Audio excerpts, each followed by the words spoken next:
is Dr. Sahar Khamis. Welcome to my program, The Bridge, a monthly show bridging different cultures, communities, and faith traditions. Watch The Bridge on America's Voice of the Arabs Network on all social media platforms.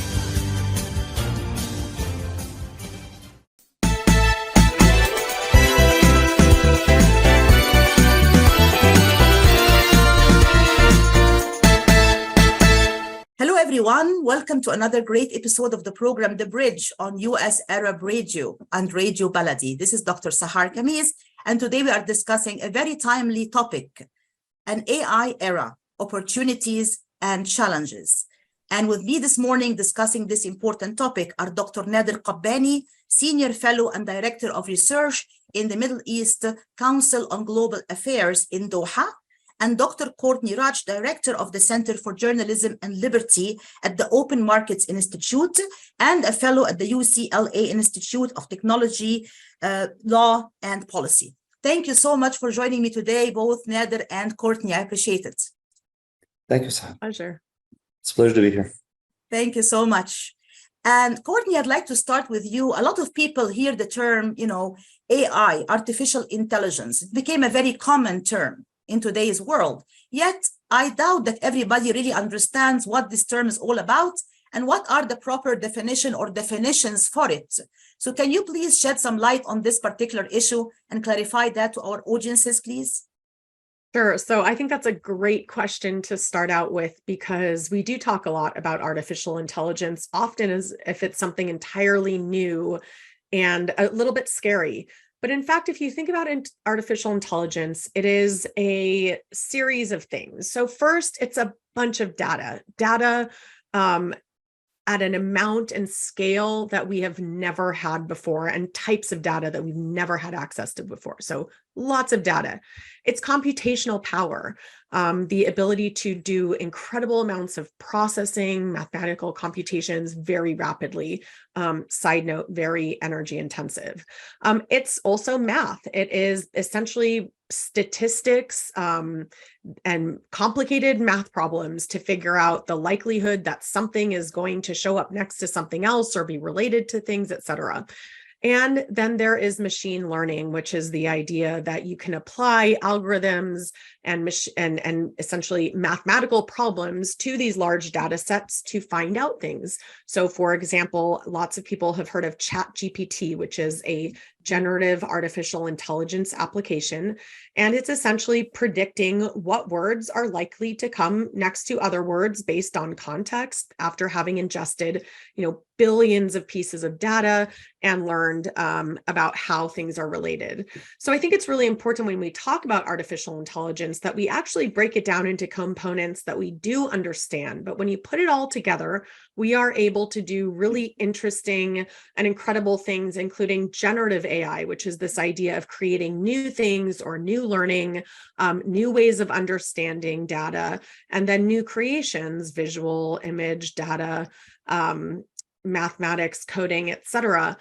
So, lots of different aspects are involved in artificial intelligence. And I think sometimes when we talk about, AI, the new AI era, or how do we regulate this? What are we going to do about AI? We forget that AI has been part of our environment for many years, including, for example, content moderation on social media as a form of artificial intelligence that uses machine learning, et cetera. So at its basis, artificial intelligence is machine learning, data, computational power, and math. Absolutely. And it's a very complex phenomenon. That's why we want to break it down and make it simpler and easier to understand for our audiences, and also has a lot of different usages. So Nader, maybe you can shed some light to our audiences on the different usages for artificial intelligence. Obviously, it infiltrates many different aspects of our lives, day in and day out. What are some of the most important usages of AI in today's world? Well, I think this is the big revolution that's taking place. As Courtney said, AI as a concept has been around for decades. and it's been much simpler. I mean, the data has been there, but not the vast amounts of data, not the amazing computational power required to use it. And so we've gotten used to AI being in, let's say, our music streams, or our searches, our virtual assistants. Those are the kinds of things we've become used to. But right now, we're actually entering into quite a new era. And that's what's making AI really come to the focus of people's attentions. People now see it as really the next step in affecting their work and and various aspects of their life. So, I mean, I do research. We used to always rely on research assistants, do literature reviews, work on putting together paper. You can now ask ChatGPT, even, which is just something everybody can access to write a topic, 5 pages on a topic of interest, and they produce something that's of quite good quality. And you can see where this is headed towards the future as well. So that the same can be said for anything that uses lots of amounts of information that need to be compiled and analyzed. For example, the legal professions, case law on specific issues, and getting, using machine learning and AI to kind of help with cases. The medical profession, again, everything from looking at the symptoms to diagnosis, and it can apply to journalism. And then you branch out into even the arts. Right now, you can ask AI to compose new pieces of music, to combine the painting styles of, let's say, Cézanne, Picasso, and somebody else to produce something new. So the thing is, the revolution that we're seeing right now is AI really impacting almost any field that you can think of. And we'll discuss how it's impacting it. And really, there's a lot of potential there, but people are really are hesitant and cautious and uncertain as well about what this means for them and their lives. So that's kind of why this is a really big topic of conversation right now. Right. And that's why we're having this conversation today, to also talk about all the opportunities and the pros and the cons and challenges of AI in today's modern world. Courtney, you mentioned in your answer to the first question also mathematics, and you mentioned, different forms of science and technology that goes into the making of this field of AI as we know it today. That's why AI is often described as an interdisciplinary field, which cross-cuts many different disciplines, many different areas, and many different walks of knowledge. Can you please clarify this and elaborate on it a bit? I think that the point about AI is that it is certainly bridging lots of fields, and not only the kind of technical aspects of it, but of course then the use cases, how we think about regulating it, how we think about its impact. I do think we are in an era where we're going to see that artificial intelligence, especially generative AI, is going to have a really profound impact across all of these disciplines, in part because it gets to key issues that Nader was alluding to. For example, labor. It is going to affect labor in all types of ways, in all sorts of fields. It has huge environmental impact. So, we need climate scientists, we need people who look at energy use. And then we have to look at public policy. What are the public policies that govern the use and rollout of these technologies in different fields, that think about the draw on public resources, for example, like the electrical grid, or again, like impacts of how it will be used, or what sort of data it will have access to. And of course, the legal profession is implicated a lot. We're in the process now of having to figure out, what does copyright mean in the generative AI era, both in terms of inputs to AI, who owns the copyright, should they be compensated? Do these large companies need to compensate or license the training data that they're using? And then from the output phase on, again, who owns the copyright, who owns the patent when these things are created? Those are going to have profound implications for again, the entire fields, across fields, and for society, for economics, for politics. And so, we need to think about this, I think, as artificial intelligence is not just a technology. It is a fundamental part of our socio-technical, political, economic infrastructure now. And so I think that's one of the reasons that you see this as a cross-disciplinary field. And then, of course, you have really important scholarship that has shown, and that investigates the way that AI actually works. So, math sounds very objective, but if you're using data sets that are drawn from historical data, it reinforces a lot of the stereotypes, the hegemony, the potential like structural racism, misogyny, all these things that are kind of part of the fabric of, many of the data sets, whether it's, how, the news, people's, postings on social media, what books have been written. So we have to really think deeply and consciously about these topics. And of course, there are lots of important scholars who are doing that work and other public policy officials.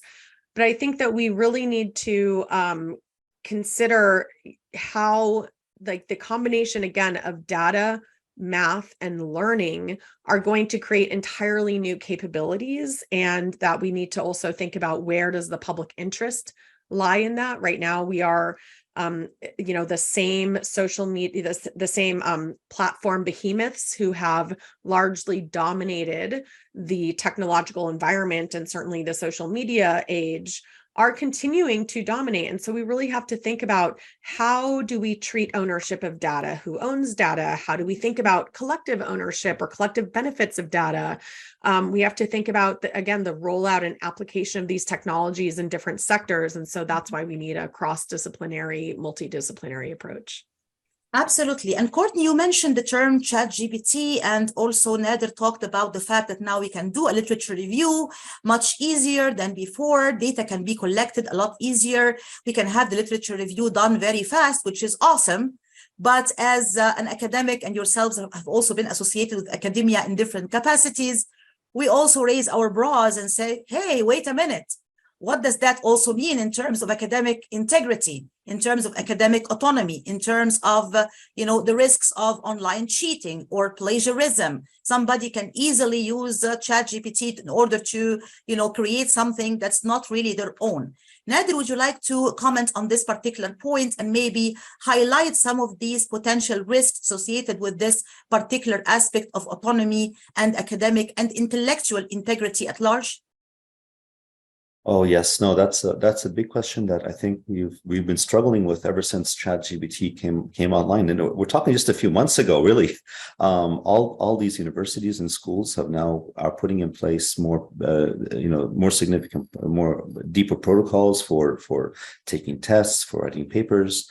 At this point, there are mechanisms for detecting AI in term papers that are being submitted. And so there's ways of checking this, but give it a couple of years and there's going to be kind of a consistent race between, the technology and AI and how creative it's getting in terms of pulling together.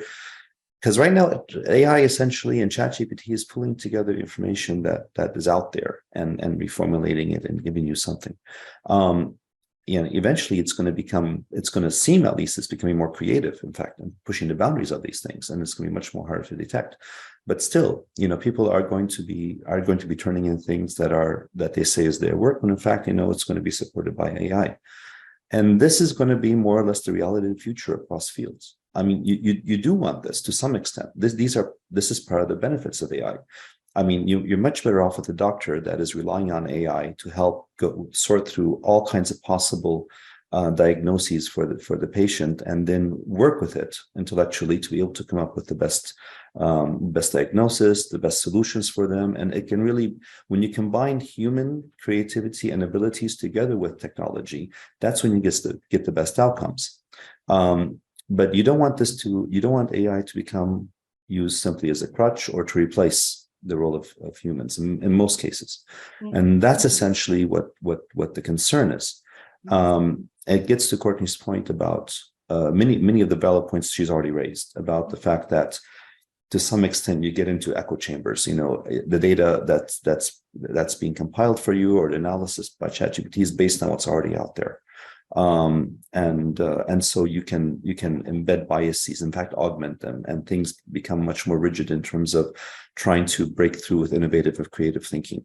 That's a risk. And the issue of intellectual property and copyright is going to be a huge issue that has to be sorted out by the lawyers and policymakers.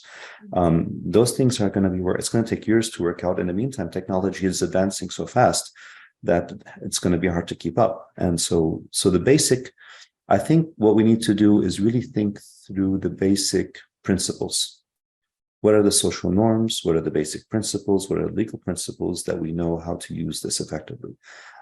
Because you might have two different opinions about this. You might have a professor that's saying, no, bring in ChatGPT, use it because this is part of your work in the future after you leave school. And you have another professor saying, don't use it at all. Come into the classroom. I want only your work.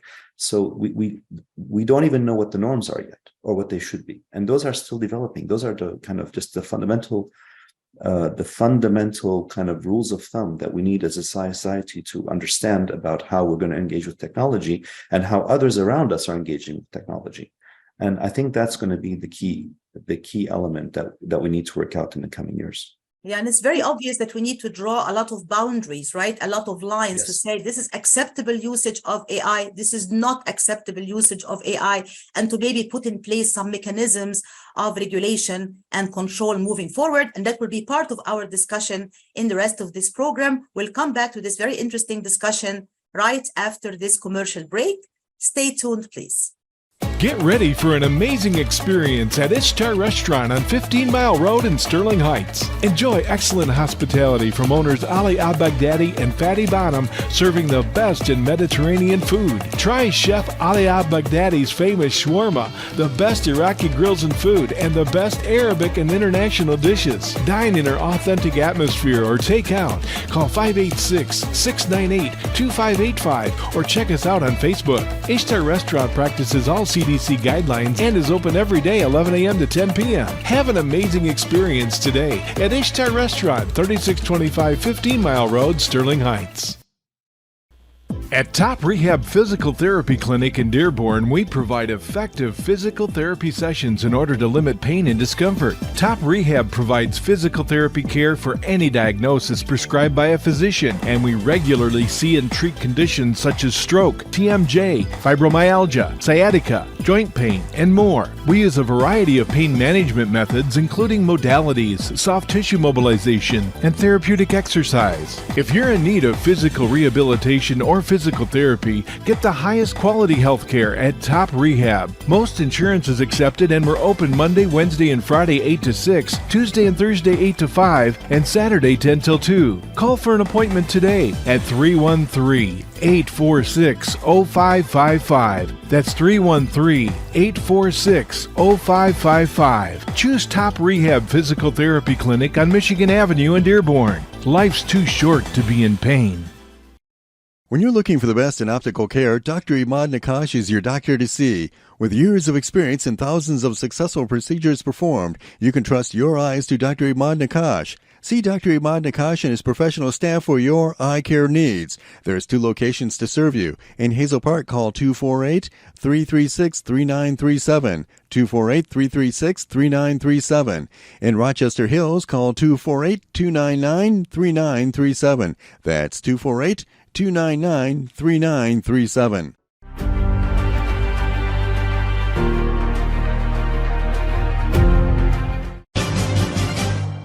This is Dr. Sahar Khamis. Welcome to my program, The Bridge, a monthly show bridging different cultures, communities, and faith traditions. Watch The Bridge on America's Voice of the Arab Network on all social media platforms. Welcome back to the show, everyone. This is your host, Dr. Sahar Khamis, and we have today a very interesting discussion about the era of AI, opportunities and challenges. And with me this morning discussing this important and timely topic are Dr. Nader Kabbani, Senior Fellow and Director of Research in the Middle East Council on Global Affairs in Doha, and Dr. Courtney Radsch, Director of the Center for Journalism and Liberty at the Open Markets Institute. Courtney, we are living now in what is described or labeled as, quote unquote, a post-truth society. People are talking about, how AI is now impacting media in general, sometimes social media in particular. Sometimes there are certain usages that might promote a form of misinformation, disinformation, or even in some cases, fake images which are not real, as we have seen, for example, in some cases, the images of, Trump's quote unquote alleged arrest. And, people were like, oh my God, they arrested him. Look at the police officers trying to catch him. And it was obvious that the pictures are not real, yet some people believe them.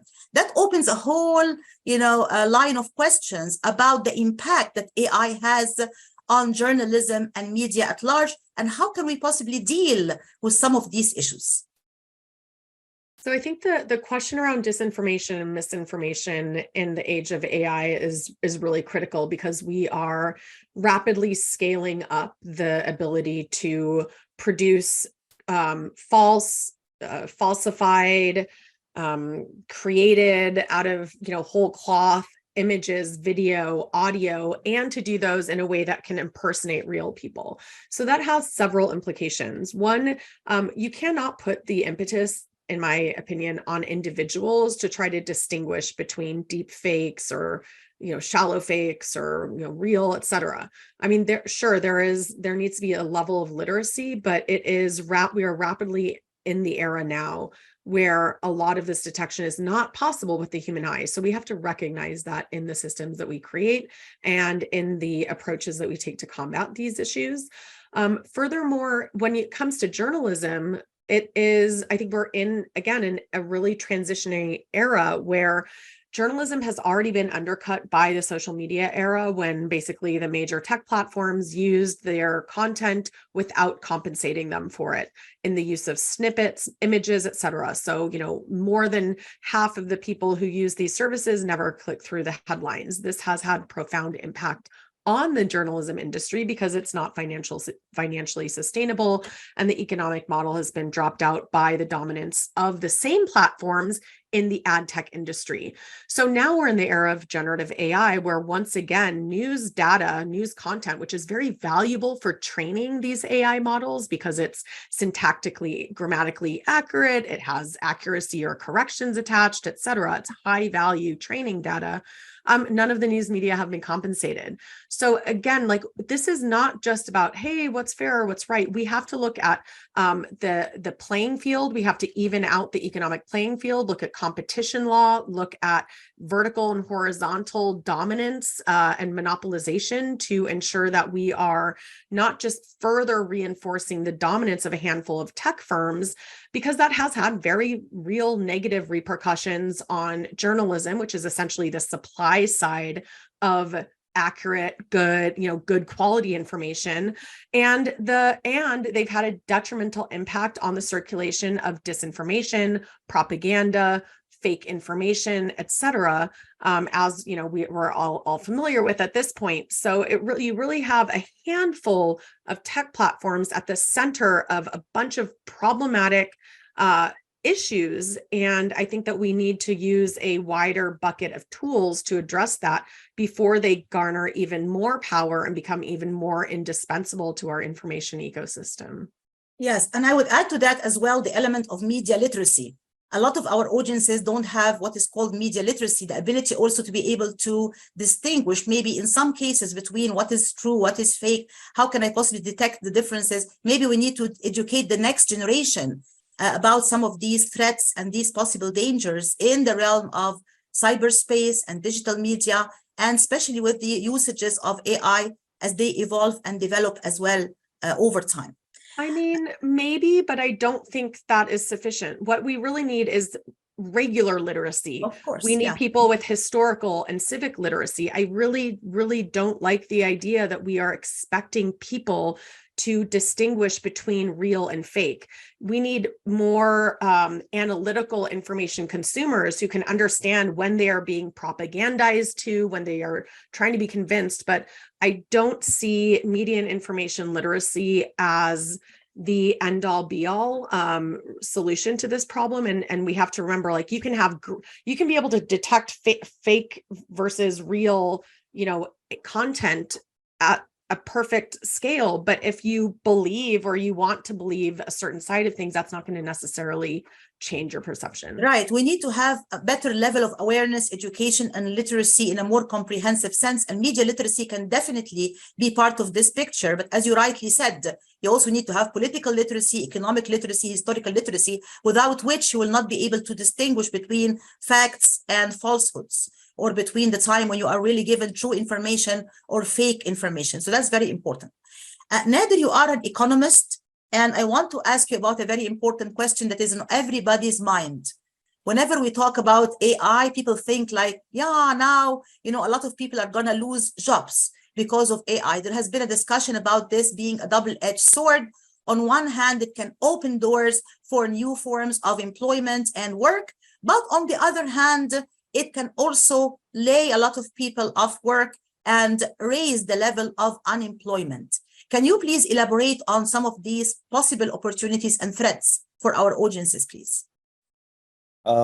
Yes. So, in fact, it's a very big concern and a very valid concern. Whenever you have a technological revolution, there's big concern about jobs, and this,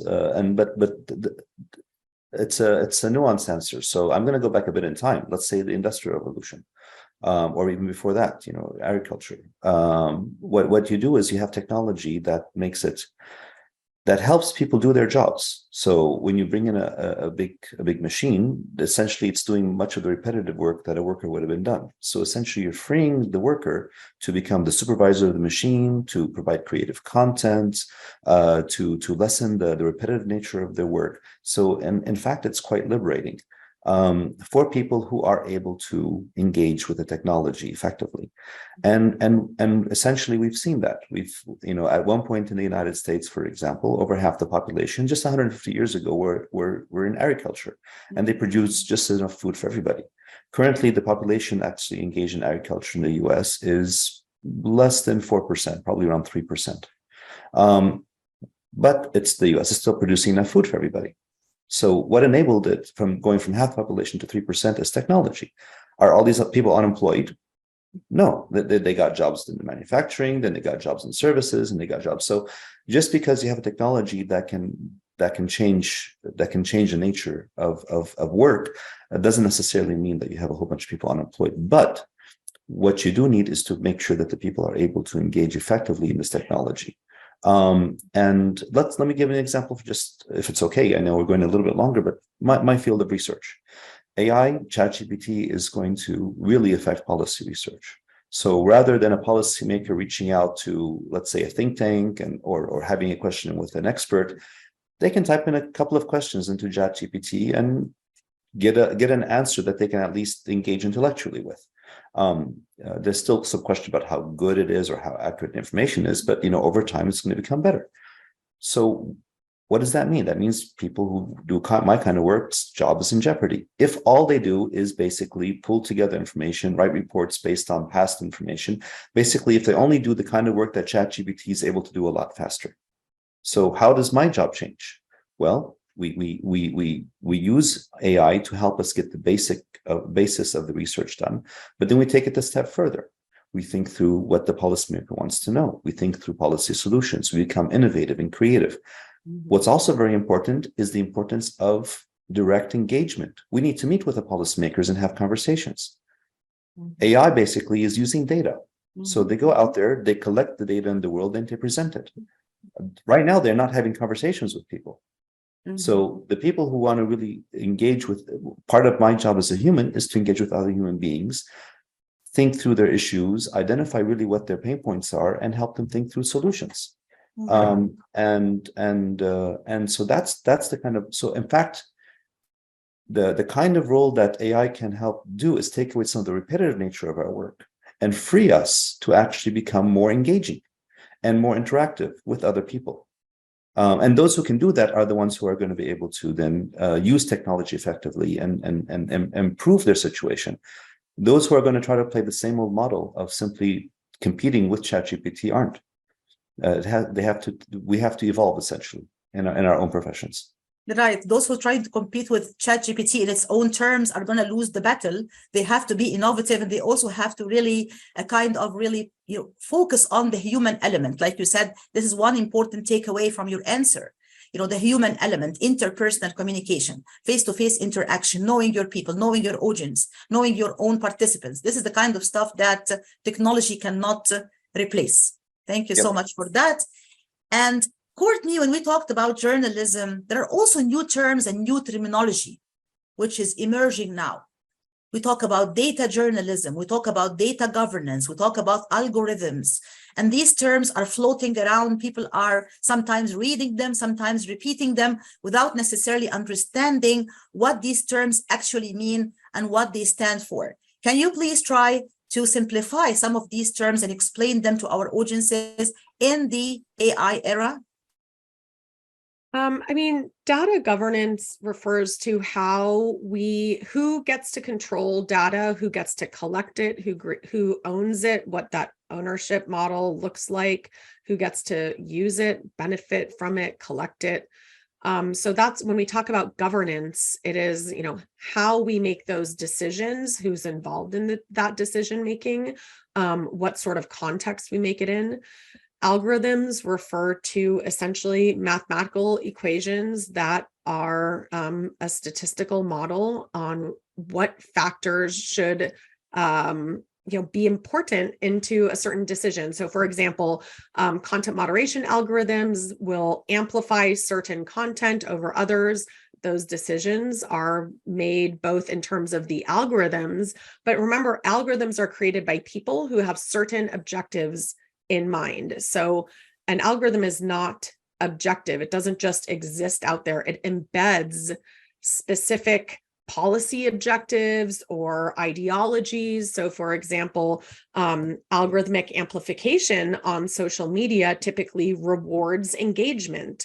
It rewards polarization. And so then that has, of course, certain downstream effects on, for example, journalism playing to the algorithm. That's because journalists know what will do well in that algorithmic environment, and they are producing for it. That, in my opinion, is not necessarily aligned with, say, the public interest goal of journalism, but because platforms intermediate between people, between journalists and the audience, they're in control. And I think, to kind of build on something that Nader said earlier, there have been technological changes that have resulted, in people losing jobs and reconfiguration of society, et cetera. But it's not like those technologies exist ahistorically, right? They're embedded in certain legal and economic regimes, political regimes. And so, in previous eras, you had a different perspective on competition law, on monopoly, on how we think about governance, right? Which is essentially how we, regulate and what boundaries we set, what direction we encourage companies to go in. And so the dominance of the kind of, our competition laws as they currently work are incompatible, in my opinion, with what we need to govern these AI companies, because it's just the bigger who are getting bigger. And you'll hear like, oh, there's all these new, these new players. Well, actually, OpenAI, which is the creator of ChatGPT, has 49% of its investment from Microsoft. Hugging Face, another big company, has a partnership with Google, if I remember correctly. So it's really not that there are like all of a sudden all these new companies. It's all these new companies, but they're having to, again, figure out how to collaborate with the dominant companies. And I think we have to think about that really, you mentioned, Nader, the farming agriculture system. My colleagues at Open Market Institute have looked at basically how the intersection of industrial farming and technology have led to massive, not only job losses, but huge environmental impacts, because it has enabled, through a lot of this technology, the vertical and horizontal consolidation of different aspects of agricultural and food production by a single company or its affiliates, which have turned, family farmers into essentially sharecroppers, into just regular workers who have to produce according to, some secret metric. And I think that this also pits people against each other. So I think we really have to think about not only what it's going to do to individual jobs and sectors, but what sort of safeguards can we put around to make sure that, as obviously jobs are going to be displaced, we are going to rework the economy, but how do we do that in a way that enables people to continue to enjoy their human rights, their civic rights, their ability to be economic producers, and not to have to essentially work for a machine or one of the dominant platforms, but to continue to have autonomy and, again, like a wide variety of options in how to work.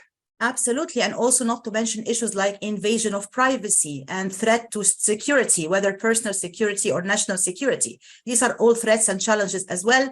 And we'll come back to this very important discussion right after this commercial break. Stay tuned, please.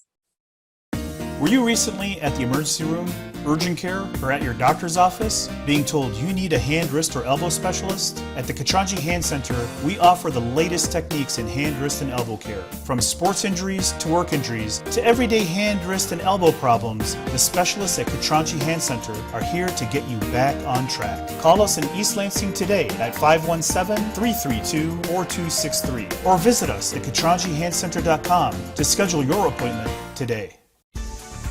Life for Relief and Development has now been rated as one of the best charities for humanitarian aid. Life's humanitarian projects span the globe, and Life is celebrating its 30th anniversary of providing essential life-saving aid to people and communities in 36 countries, regardless of race, color, religion, or cultural background. Where there is life, there is hope. And when disaster occurs here or around the world, including being one of the first responders to the Turkey-Syria earthquake crisis, Life for Relief and Development rushes in to provide food, medical aid, and shelter to those in need. We are looking to help the earthquake victims, and we take 0% overhead on emergency donations. So please help improve these efforts. Learn more about our involvement to help the helpless and bring hope where it's needed most, and make your tax-deductible donation to Life for Relief and Development now at lifeusa.org or call 248-424-7493. That's 248-424-7493.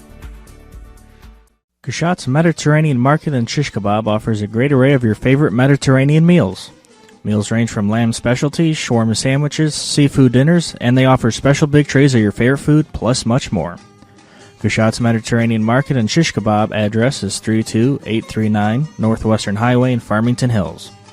Their phone number is 248-538-9552. That number again is 248-538-9552. And the supermarket is open from 8 a.m. to 9 p.m. Kushat's Mediterranean Market and Shish Kebab will definitely leave you satisfied.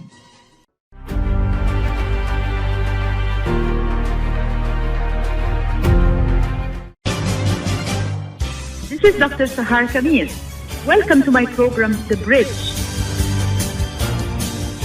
a monthly show bridging different cultures, communities, and faith traditions. Watch The Bridge on America's Voice of the Arab Network on all social media platforms. Welcome back to the show, everyone. This is your host, Dr. Sahar Khamis, and today we're talking about the AI era, opportunities and challenges. And with me this morning discussing this important and timely topic are Dr. Nader Kabbani, Senior Fellow and Director of Research in the Middle East Council on Global Affairs in Doha, and Dr. Courtney Radsch, Director of the Center for Journalism and Liberty at the Open Markets Institute. Nader, do you have anything you want to add or comment on in terms of Courtney's last answer? Oh, absolutely. I think she's absolutely right. And the thing to keep in mind is that technology, I was mentioning the fact that technology can be complementary, and it can free up people to be able to free them up from repetitive tasks and get engaged in more creative thinking and managing and to technology and in fact becoming, advancing both their personal and professional lives. So it has this positive aspect. The negative aspects are very clear, and that is that we are in the middle or beginning of a new technological revolution. And the past ones have all been very difficult. It's easy to say that, the share of people in agriculture went down a lot because of technology. But as she mentioned, that did lead to lots of unemployment. It did lead to changing markets. People had to adapt new skills. They ended up going to the cities. The cities came overcrowded, and it placed a burden on resources. It also created issues in terms of civic freedoms. It disrupted communities. It led to environmental issues and environmental degradation. It led to consolidation of market power.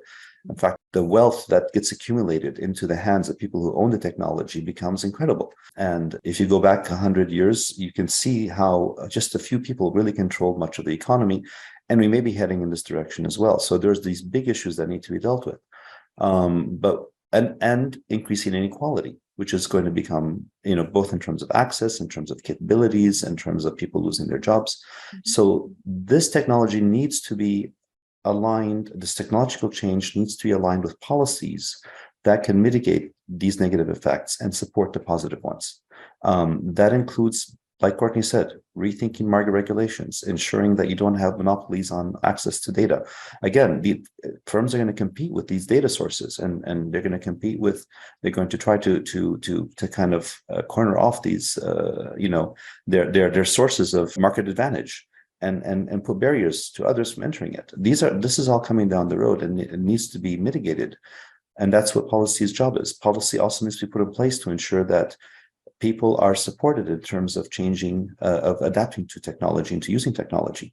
This means additional resources for schools, this additional skills training, support for people who lose their jobs. So there's a whole bunch of important social policy and services that need to be put in place to ensure that we end up with a positive more utopian future rather than the dystopian future that's quite possible as well.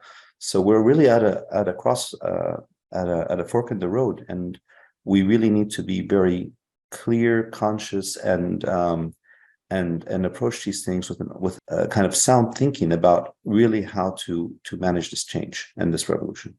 Absolutely. Basically, how to maximize the benefits and minimize the threats or the dangers of this AI era. That will be something we're going to discuss later on in this interesting conversation. Courtney, you did author a book on the Arab Spring and the role of social media in the Arab Spring, which is a topic that's dear and near to my heart, as you know. And I'm very much interested to hear some of your thoughts on the double-edged sword of the AI era, on not just, we talked about employment, not just academic integrity and academic autonomy, but also on democracy, especially maybe in democracy in certain parts of the world where there are so many challenges and hurdles to democracy and democratization. How can AI be a double-edged sword in this realm of democratization as well? That's a great question, Sahar. Thank you. And I think just to completely agree with and build on what Nader said, because the economic conditions are directly related to the political ones. So as you've had this massive consolidation of wealth and this massive increase in inequality. So even as, all boats have risen, you've also had the vast difference between the yachts and the buoys become even more pronounced. And that undermines democracy, because when you have the accumulation of so much wealth and the consolidation of so much wealth, that can translate into increased political power, which can enable companies and individuals to essentially either disregard regulation and legislation. You've seen, for example, Google and Facebook just pay fees in the European Union because they amount to, money found in the couch cushions for them. Or you see that they are so powerful and wealthy that they're able to manipulate the legislative or the regulatory process through, for example, lobbying. The tech companies have the most money and personnel spent in lobbying in the United States, for example. So that should really tell you something that profoundly affects democracy. to the point about the Arab Spring, I mean, many of these companies were part of the toolbox that activists in the region used to fuel their uprising, help coordinate, help speak to a global audience, and shape and frame the understanding of what was happening. But those companies were fundamentally different back then. The market was different and the technological capacities were different. So it's wrong to say like, oh, we missed this. It was different. It was not yet the surveillance economy, right? That was just starting to develop. There was not yet the consolidation or monopolization of the public sphere by a handful of platforms that have essentially turned the open World Wide Web into a set of, walled gardens. Well, I would say walled cesspools in many cases where people predominate. And so unfortunately, I'm quite pessimistic about the future of democracy in this situation. I think that whereas many of these tools could be used in emancipatory ways in the first decade of the new millennium, we are now in an era where the capacity and capabilities of artificial intelligence, and again, that includes, so that's data, the vast amounts of data being collected by governments of all types, democracies and authoritarian governments and everything in between, then the surveillance systems that have been set up, again, in some cases, it's about, say, coronavirus surveillance, or it's about student surveillance, or, public safety. The UK has a ton of CCTV cameras, for example. These are now paired with the ability to algorithmically identify people's faces. That makes anonymous protests really difficult. The ability to completely flood the public sphere with a bunch of generated crud from Gen AI could really make it difficult for activists, democracy activists, to get their message out. The ability to control and manipulate, I think, has really just increased dramatically, and it is an uphill battle for democracy. And if we don't think about the political economy and how to fix that, I am relatively pessimistic about not only the potential for democracy in some of, say, the more authoritarian or autocratic states around the world, but in countries that have traditionally had relatively strong democracies like the United States. Yeah, unfortunately and sadly, I have to agree with you. And I have to say that 12 years ago, and myself and many other scholars and academics were writing about the Arab Spring and writing about cyber activism and new media and social media. There was this moment of techno-euphoria. And we were also talking about social media as being the tools of liberation. 12 years forward, we're now writing about digital authoritarianism and how these tools are shifting from tools of liberation to tools for repression. And we're talking about digital authoritarianism and, surveillance and the usage of these technologies by authoritarian regimes to crush dissent and to crack down on opponents. And when you add to this mix also the COVID-19 era with all its aftermath and all its wide implications, you can also say that during the COVID-19 era, many of these dictatorial, authoritarian, repressive regimes also started to crack down even harder on their opponents, this time under the mantle of, trying to protect public health and public safety. So definitely we are very much challenged in this particular time. And moving forward, we do have to think about remedies and solutions, which is going to be the topic we're going to talk about right after this commercial break. Stay tuned, please. Are you going to start a restaurant or grocery store soon? Do you need floor plans and designs? Call Naji Abood at 734-744-9796. Do you want to buy kitchen and restaurant equipment at discount prices? Call Naji Abood now, 734-744-9796. New Concept Products and Design, the trademark of kitchen equipment. 5% discount on all purchases of $75,000 or more. New Concept Products and Design, new location, 31185 Schoolcraft in Livonia. Learn more at www.newconceptproducts.com. Call Naji Abood, 734-744-9796. Ziyad brand. Quality products from our family to yours.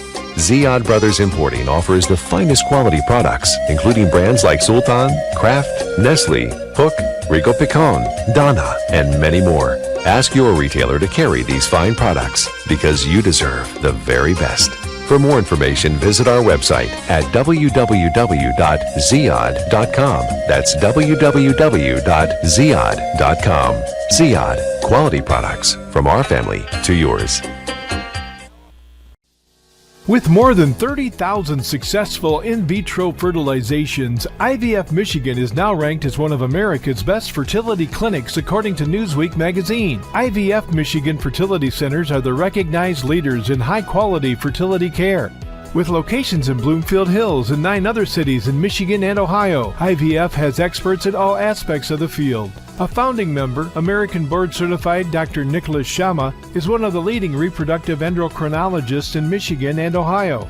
He has performed over 20,000 successful IVF cases, and it's helped thousands of couples fulfill their dreams of parenthood.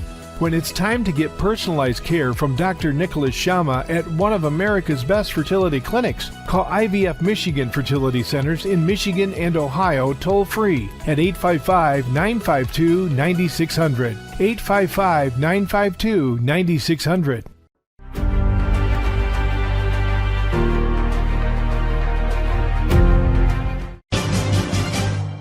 This is Dr. Sahar Khamis. Welcome to my program, The Bridge, a monthly show bridging different cultures, communities, and faith traditions. Watch The Bridge on America's Voice of the Arab Network on all social media platforms. Welcome back to the show, everyone. This is your host, Dr. Sahar Khamis, and today we're talking about the AI era, opportunities, and challenges.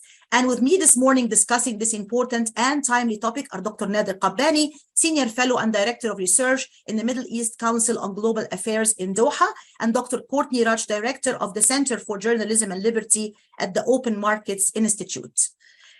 We talked a lot about some of the challenges and the threats and the dangers that can be brought about in the AI era. What could be some of the threats to, for example, academic integrity or autonomy, to employment, to democracy? But I'm sure that our listeners and viewers are also asking themselves, what about some of the possible remedies? What about some of the possible solutions, some of the possible guidelines in order to try to maximize the benefit and minimize the threats and dangers of this AI era? Nader, I want to start with you and hear some of your thoughts on this particular point, please. I think one of the key things that we need, there's a couple of key things. First of all, we need to better define the rules of the game. And this includes essentially policymakers getting involved much more in drawing these up. Of course, Courtney made a very valid point that there's a lot of money and resources and lobbying being thrown in at this.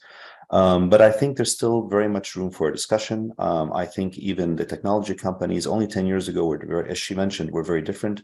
I think right now there's still a very good opportunity to have that kind of conversation and to get to some kind of consensus. Even in the tech company space, there's an interest in identifying what those rules are and to kind of agree. Why do companies compete and rush ahead? Sometimes because there aren't necessarily clear guidelines, and so they all want to be first to design something new. But if there's clear rules or guidelines saying, okay, make sure you don't cross this point, then there's some elements there. The second one is skills. And not just, I use skills very broadly here, but essentially we need to ensure that our education systems and our and the labor markets are able to really support people during this fundamental shift in and how technology is affecting us economically and socially and politically. And that could be even at the basic level. Courtney also mentioned, people need to have better ability. They need kind of their rules of thumb about how to assess information and how to interact with it, and ways that should be taught in school at a much earlier age, and basically being able to use that. The third component, I think, is I know this is a bit wishful thinking, but let's put it on the table. The importance of personal interaction. I think we're in an era where it's more important than ever that humans move away from technology Using technology, yes, but interacting with people and face-to-face outside technology.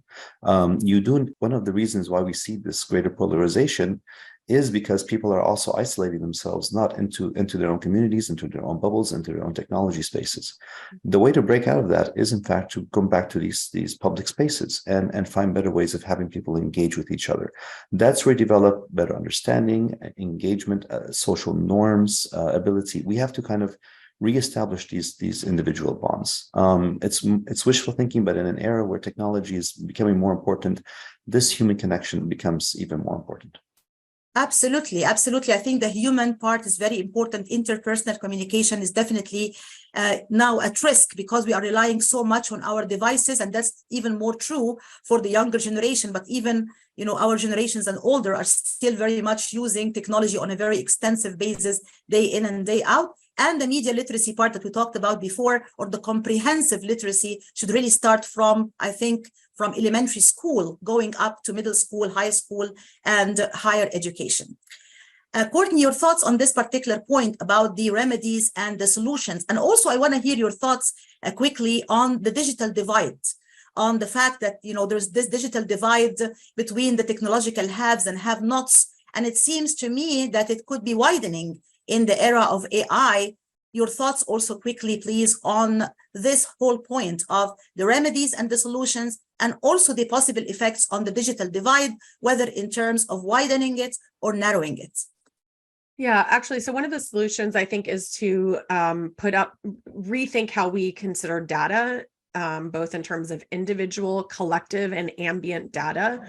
Who owns it, who gets access to it, who has the right to use it and learn from it. And that would actually address some of the digital divide issues as well. I think that, first of all, if you don't have data, you don't exist in these AI systems, right? So if you're, a farmer in a rural area of Africa or Southeast Asia that is not connected to the grid, not only are you not able to benefit from some of the AI applications, but you're also then not feeding into it. Your lived experience, your specifics are not then being used in those AI models. So I think we really have to get more serious about data, and again, thinking about the governance of that data, because some communities don't like the idea of being included in AI and having their data just scraped or collected without any sort of input into that. And again, then to think about ambient data, signals data, environmental data, traffic, all of that sort of things, who owns that? Who gets access to it? How can that be used? Mm-hmm. Secondly, I think, and relatedly, is we have to crack down on unfair, discriminatory, and anti-competitive practices. This could include using merger control. I think there were like 700 mergers from Facebook and Google over the past few years. Like, no one seemed to be paying attention. So regulators really need to use their existing power to monitor, investigate, and tackle these unfair and discriminatory practices. And I think we need to force some of these very big companies to divest some of their holdings. So for example, cloud businesses should not be the same as, say, Amazon should divest its cloud service from its consumer facing, store-wide service, because it's too easy to self-preference and undermine rivals, et cetera. So I think third, we need to force companies to stop externalizing risks and actually incorporate those risks as part of the cost of doing business, and not just allow them to put all of the negative externalities onto citizens and consumers or public authorities. and this has to do with many things, not least of all the human rights implications. Journalism, they should be forced to pay media outlets for the use of their content, both in terms of display and in AI models, like with the Australia News Media Bargaining Code. But also just, I think more broadly, we need to again, like with the environmental costs of running GPT is it's like $21 million a month, and it has huge energy implications. And you see some companies locating cloud servers in countries or areas that subsidize electricity, which is essentially then the public subsidizing these very wealthy, large, powerful companies. So we need to get like a lot more thoughtful about how we regulate them, and really need to get in there with our competition policy. I think that is the toolbox. And we see regulators around the world, except for the United States, who are starting to use that. Although I'm going to hold out a little bit of hope for my own country here. I think that just like, AI is very much interdisciplinary and complex and complicated and has all of these intersectional areas, also the regulatory practices and mechanisms and the remedies have to be equally complex and interdisciplinary and multifaceted as well. And we don't want to forget also things like consumer exploitation and things like invasion of privacy with the use of algorithms and all of that stuff. That is very much something that can impact every one of us in every day of our lives, whether we recognize it or not. And my very last question, because we're unfortunately running out of time, good times always fly quickly, as they say. I just want both of you to quickly, please, just very briefly, give us an idea about your own vision on the future of AI moving forward. What can we possibly expect in this future era of AI? How is it going to possibly change or evolve in the future? Nader? Well, I tend to be an optimist by nature and try to find, be solution-oriented. But on the future of AI, I worry. Right now, AI is very much about compiling information, analyzing it, using lots of data points. But we know from various, I'm remembering a story I read. There's this game called Go, and for a long time, essentially, computers and were able to start beating people in chess, but they couldn't beat them at Go, which is much more intuitive. And one of the world champions eventually was playing with a computer that was up to that level of essentially playing with them. What worries me is that at one point in time, the computer made a move that caused the world champion to stand up in shock. And his response was, no human would have made that move. It's so brilliant. So at some point, this deep machine learning did something that wasn't simply based on observing past moves and data. They were able to extrapolate and do something really innovative. And I worry that AI heads in this direction. So what does this mean for us? It means that we need to be aware and set guide rails now when we can about the point when we don't understand. Part of deep machine learning is that they start writing their own code and essentially learning. At one point, we may not understand what's being written. That's when we need to stop and say, okay, we need to break and to figure out what's going on really, behind that. So I worry about crossing that threshold, and I don't think there's guardrails in place for that. So I'm optimistic throughout, but I'm going to leave my final comment on uncharacteristically as one of caution. Okay, and Courtney, you have the last word. Very briefly, please, your thoughts on the future of AI. I think that we are going to have some incredible, amazing discoveries, and we are going to open new frontiers. I mean, if you look at protein folding, if you look at medical devices, it's going to be amazing. I think there are going to be incredible new creations that are made, in this human-computer interaction. And I think we're going to do things that we have not even conceived of. However, the broader context is that I'm not so, hopeful about the context in which we do it. And I think without appropriate guardrails and without a reconfiguration of the socio-political economic field on which artificial intelligence is advancing, especially rethinking copyright and patent laws for this era to make sure that, AI can't generate patents. I don't think that should be allowed. That's going to to take Nader's, kind of pessimism to a whole new level. Who knows what could happen with that? I think we need guardrails on what type of research should be done. Just because you can doesn't mean you should. And so, I think there is incredible potential, but we're not going to realize that potential unless we get the regulatory framework right. Absolutely, I agree. And on that note, on that realistic note, I should say, we will end this discussion. Thank you so much, both Nader and Courtney, for being our guests today. And thanks for all of this useful information. Thanks, Sahar. Thank you, Sahar, for inviting us. Thank you so much. And thanks to all our listeners and viewers everywhere. Take care, be well, and goodbye.